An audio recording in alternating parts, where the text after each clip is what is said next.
William, is it Houston? To be followed by David Elder.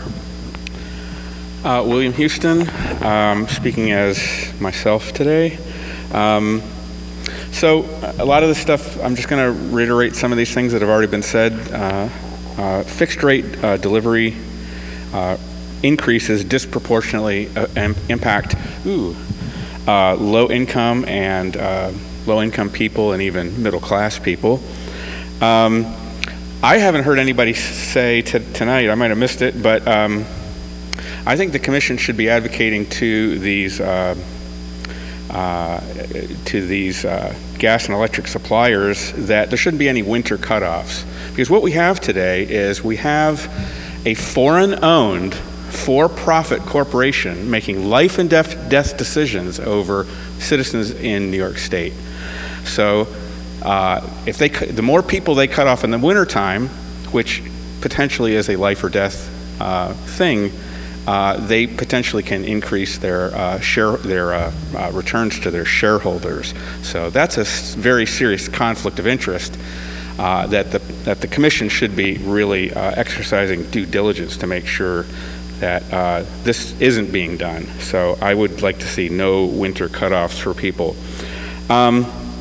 Vegetation management, I would like to, the vast majority of this rate increase is going for electric, and it seems like the biggest project that's being discussed for that is this vegetation management that seems to have been neglected for a decade or more.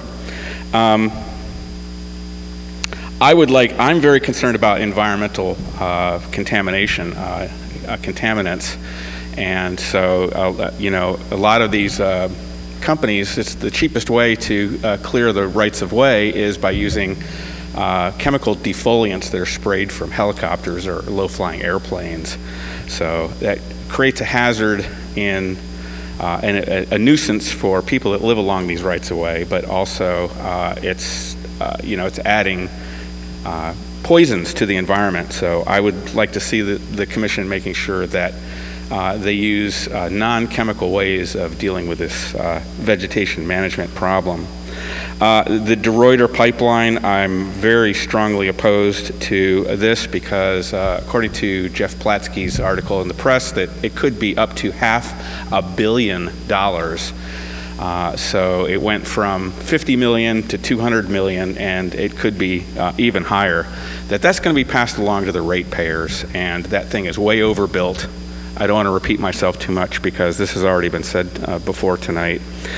I came here really triggered, and I'm triggered about this term non-pipe alternatives, and I'm very grateful that two other speakers tonight brought this up. But, it seems like a psyop to me that all of my friends and peers out here are saying we need to have non-pipe alternatives. The term non-pipe alternative is, in my opinion, a public relations campaign that was developed along with some of the environmental NGOs that are doing business in New York State in order to push this brand new way of delivering gas. And it's by, I call them bomb trucks, but people get mad at me for some reason when I use that term, even though I think it's technically accurate. High pressure bulk haul type 4 carbon fiber composite virtual pipeline tube trailers. Maybe now you know why I say bomb trucks, because that's really a little difficult to say, but that's what those things are. This is a brand new way of delivering gas.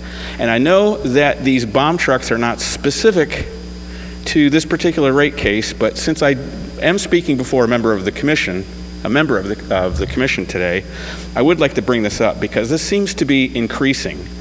Downstate, Con Edison has had at least 3 installations, Roosevelt Island, Glenwood Landing, City of Rye.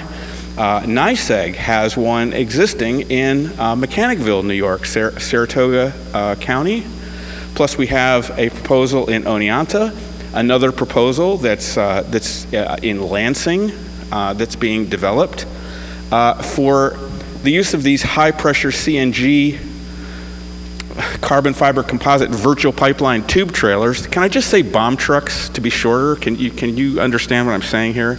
These brand new way of delivering natural gas to local distribution systems, I do not believe that there has been a proper technical study, because what I see is innovation as a way to get around regulation. Because when you call the regulators and say, how come you're not stopping this thing? And they flip through their books and they're like, what type 4 CNG, what?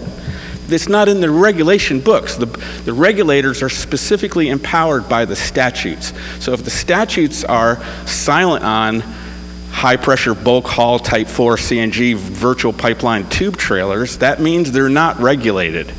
So they've developed this thing and they're just doing it. Let me just cut to the chase here. The real issue with using these trailers for supplies, either as peaker, some kind of peak shaving thing, or during maintenance, is the pressure.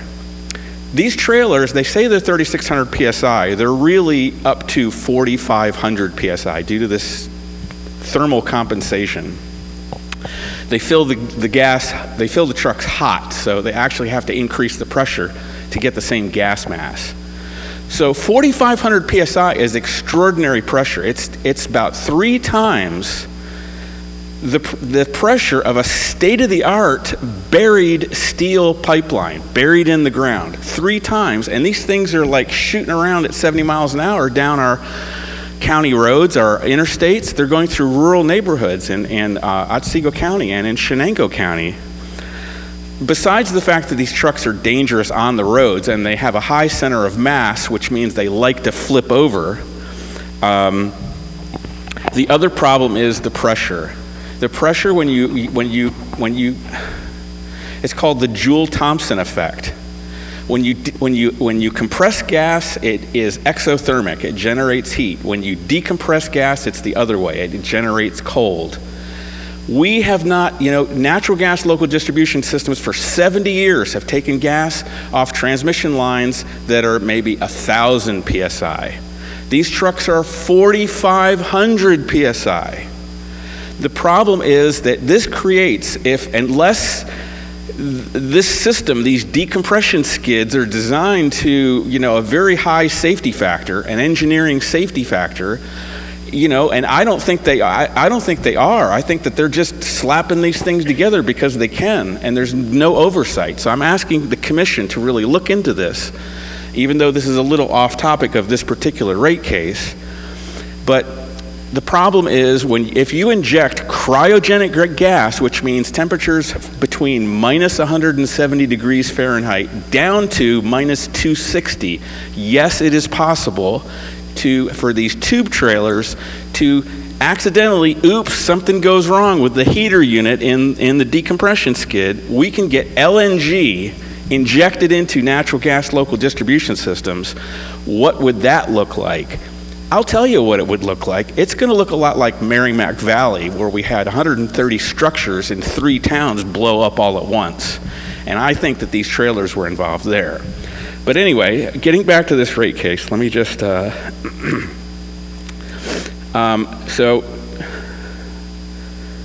all I want to say is that the commission should deny this rate increase for all of the good reasons that people have brought up.